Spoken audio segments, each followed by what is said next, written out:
નમસ્કાર વિદ્યાર્થી મિત્રો, સ્વાગત છે તમારું તમારી પોતાની યુટ્યુબ ચેનલ માય ટીચિંગ ક્લાસમાં. આજે આપણે ભણીશું ધોરણ 7 વિષય સંસ્કૃતમાં પાઠ બીજો વાર્તાલાપ એટલે કે વાતચીત અથવા સંવાદ. ચાલો વિદ્યાર્થી મિત્રો, સ્વાધ્યાયપોથી ચાલુ કરીશું. મારી સાથે સરસ અક્ષરે લખતા જાઓ એવી તમને બધાને શુભેચ્છા. પ્રશ્ન નંબર 1 છે, સાચો વિકલ્પ શોધીને તેનો ક્રમ અક્ષર પ્રશ્નની સામે ચોરસમાં લખો. પેલું છે ભાવેશ કમ અભિવાદયતી, તો એમાં આવશે ટી ચેતના. બીજું કહ ભાવેશમ સત કરોતી, તો એમાં આવશે બી તસ્ય ભગિની. ત્રીજું વાર્તાલાપ પાઠમાં કોના વચ્ચેનો સંવાદ છે, તો એમાં આવશે સી ભાવેશ ચેતના. ચોથું રુચિકરમ પ્લસ અસ્તિ એતસ્ય સંધિમ કુમ કર પુરુતો, તો એમાં આવશે સી રુચિકરમ અસતિ. પછી છે 5મું રોટલી માટેનો સંસ્કૃત શબ્દ તેમાં આવશે સી રોટિકા. 6ઠું ભોજનમ કિમ અશતિ ઇતિ નિવેદયતી, તેમાં આવશે ડી ભાવેશ્ય ભગિની. 7મું વ્યજનમ ઇતિ શબ્દસ્ય ગુર્જર ભાષાયામ કિમ અર્થો, તો એમાં આવશે બી શાક. 8મું અવલેહમ ઇતિ શબ્દસ્ય ગુર્જર ભાષાયામ કહ અર્થો, તો એમાં આવશે બી ચાટણ અથવા અઠ્ઠાણું. 9મું તક્રમ ઇતિ શબ્દસ્ય ગુર્જર ભાષાયામ કહ અર્થ, તેમાં આવશે સી છાસ. 10 ભાવેશ ભોજનમ કીદૃશમ વદતી, તેમાં આવશે બી રુચિકરમ. 11મું સિદ્ધહેમ પ્લસ એવમ સંધિ કુરુતો, તેમાં આવશે એ સિદ્ધમેવ. અને 12મું નીચેના શબ્દ જૂથમાંથી અલગ પડતા શબ્દને જુદો ઉતારવો, તેમાં આવશે બી શાટિકા.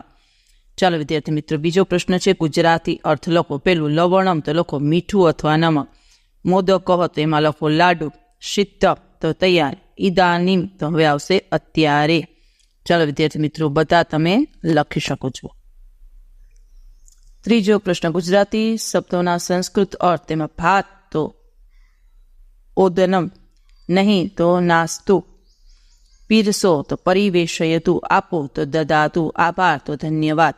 ચલો યોગ્ય શબ્દ વડે ખાલી જગ્યા આપણે પૂરી. નમસ્કાર ભાવેશો આગચ્છતુ. બીજું કિમપી માસ્તુ ઇદાનીમ ભોજનમ આવશ્યકમ. ત્રીજું કિંચિત તક્રમ અપી આવશ્યકમ. ચોથું એકમ મોદકમ અપી સ્વીકરતુ. 5મું દાલમ ચ અતિનમ અપી અસતિ. 5મો પ્રશ્ન છે સાચા વિધાન સામે રાઈટ અને ખરા વિધાન સામે ખોટાની નિશાની કરો. ચાલો પેલું ચેતના ભાવેશની માતા છે, તો એમાં આવશે ખોટું. બીજું ચેતના ભાવેશને નમસ્કાર શબ્દ વડે આવકારે છે, તો કે સાચું. ત્રીજું ભોજને મોદક અસતિ, તો કે સાચું. ચોથું દાલમ અપી માં સ્વીકરતું, તો કે ખોટું.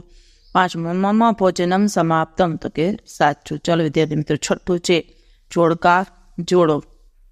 જો ભોજનમ તો ઇવ અસતિ, આસનમ તો ગ્રહણ કરતું, ઇદાનીમ તો ઓદનમ દદાતુ. ચલો હવે 7મો પ્રશ્ન છે, એક વાક્યમાં ઉત્તર આપો. ભાવેશ ચેતનાય કથમ અભિવાદનમ કરોતિ, તો લખો ભાવેશ ચેતનાય નમસ્કાર શબ્દેન અભિવાદનમ અસતિ. બીજું ચેતના ભાવેશ કમ સત કરોતિ, તો લખો ચેતના ભાવેશમ નમસ્કાર શબ્દેન સર્વકુશાલમ વા ઇતિ પ્રશ્નેન ચ સત કરોતિ. ચાલો વિદ્યાર્થી મિત્રો, પછીનું લખો ભોજનેમ કિમ કિમ અસતિ, તો એમાં લખો ભોજને વ્યજનમ રોટિકા મોદકમ અવાલે તક્રમ ઓદનમ ચ દાલમ અસતિ. 5મું ચાય કોફી વા એત વાક્યમ કહ વદતી, ચાય કોફી વા એત વાક્યમ ચેતના વદતી. 8મો પ્રશ્ન છે, 1-2 વાક્યોમાં ગુજરાતીમાં જવાબ લખો. ચેતના ચા કે કોફી એમ પૂછે છે ત્યારે ભાવેશ શું કહે છે, તો જવાબ લખો ચેતના ચા કે કોફી એમ પૂછે છે ત્યારે ભાવેશ કંઈ પણ નહીં, અત્યારે ભોજન જરૂર છે એમ કહે છે. બીજું જમતી વખતે ભાવેશ મીઠા અને છાશ વિશે શું કહે છે, તો લખો જમતી વખતે ભાવેશ કહે છે કે મીઠું જરૂરી છે, જરૂર જેટલું આપો, થોડી છાશ પણ જરૂરી છે.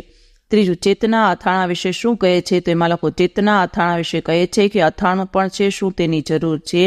ચોથું ભાવેશ ભોજનમાં શું શું જમે છે, તો લખો ભાવેશ ભોજનમાં શાક રોટલી લાડુ અથાણું છાશ ભાત અને દાળ જમે છે. 5મું ભાવેશ ભોજન વિશે શું કહે છે, તો લખો ભાવેશ ભોજન વિશે કહે છે ભોજન સ્વાદિષ્ટ છે. ચાલો વિદ્યાર્થી મિત્રો, હવે ગદ્યખંડોનું માતૃભાષામાં અનુવાદ કરવાનું છે, એટલે કે ગુજરાતી કરવાનું છે. લખી શકો છો ભાવેશ નમસ્કાર, તો ચેતના કહે છે નમસ્કાર ભાવેશ, આવો બધું કુશળ છે ને. ભાવેશ કહે છે બધું કુશળ છે. ચેતના બેસો પાણી લો. ભાવેશ કહે છે બીજા ફકરામાં જો નહીં હવે ભાત આપો, ચેતના કહે છે લો, દાળ પણ લો, ભાવેશ કહે છે આભાર, ચેતના કહે છે બીજું કંઈ જોઈએ છીએ. ચાલો વિદ્યાર્થી મિત્રો, આજના વિડીયો લેક્ચરમાં આટલું. જો તમને આ વિડીયો ગમ્યો હોય તો લાઇક કરશો, તમારા મિત્રો સાથે શેર કરશો અને મારી ચેનલને સબસ્ક્રાઈબ પણ કરશો. આવજો.